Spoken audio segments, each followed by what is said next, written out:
Hello മക്കളുമാരെ, എന്തൊക്കെയുണ്ട് വിശേഷം? നമുക്ക് ഇന്നത്തെ റെസിപ്പി എന്ന് പറഞ്ഞു കഴിഞ്ഞാൽ ഞാൻ തൈരും മുളകിൻ്റെയും റെസിപ്പിയാണ്. ചട്ടി അടുപ്പിൽ വെച്ചിട്ട് എണ്ണ ഒഴിച്ച്, വെളിച്ചെണ്ണ തന്നെ ഒഴിക്കാൻ ശ്രമിക്കുക. വെളിച്ചെണ്ണ ഒഴിച്ചാലേ ഇതിന് ഉള്ള ടേസ്റ്റ് ഉണ്ടാകത്തുള്ളൂ. എന്നിട്ട് വെളിച്ചെണ്ണ എല്ലാം ചൂടായി കഴിയുമ്പോൾ 1/2 സ്പൂണ് കടുക് ഇട്ട് കൊടുക്കുക.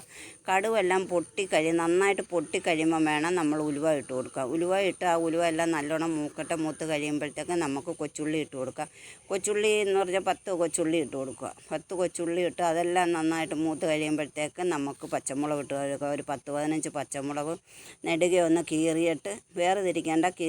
അത് അതിലേക്ക് ഇട്ട് കൊടുക്കുക. അത് നല്ലോണം വാടി കഴിയുമ്പോഴത്തേക്ക്, നന്നായിട്ട് വാടണമെങ്കിലേ അതിൻ്റെ സത്ത് അതിലേക്ക് ഇറങ്ങത്തുള്ളൂ. നന്നായിട്ട് വാടി കഴിയുമ്പോഴത്തേക്ക് നമുക്കതിനകത്തേക്ക് പൊടി ഐറ്റം ഇട്ട് കൊടുക്കുക.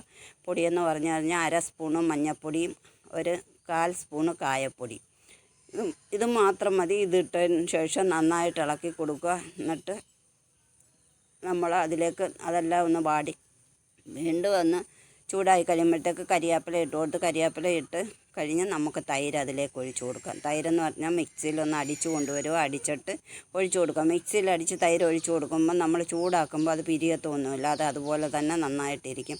എല്ലാവരും ഒന്ന് ട്രൈ ചെയ്ത് നോക്കുക. ഇഷ്ടപ്പെട്ടാൽ ലൈക്കും ഷെയറും സബ്സ്ക്രൈബും ചെയ്യുക. നല്ല സൂപ്പറാണ്. ഇതൊന്ന് ചെറുതായിട്ട് അപ്പോഴേ തീ ഓഫ് ചെയ്യുക, എന്നിട്ട് അടച്ച് മൂടി വയ്ക്കുക. ഒരു 10-15 മിനിറ്റ് കഴിയുമ്പോൾ മാത്രമേ ഇത് സർവ് ചെയ്യാവുള്ളൂ. എങ്കിലേ അതിൻ്റെ സത്തെല്ലാം അതിലേക്ക് ഇറങ്ങി നല്ലൊരു ഇത് മാത്രം മതി നമുക്ക് ചോറുണ്ണാൻ. ഇത് ഒരു പപ്പടമൊക്കെ ഉണ്ടെങ്കിൽ നല്ല അടിപൊളിയാണ്.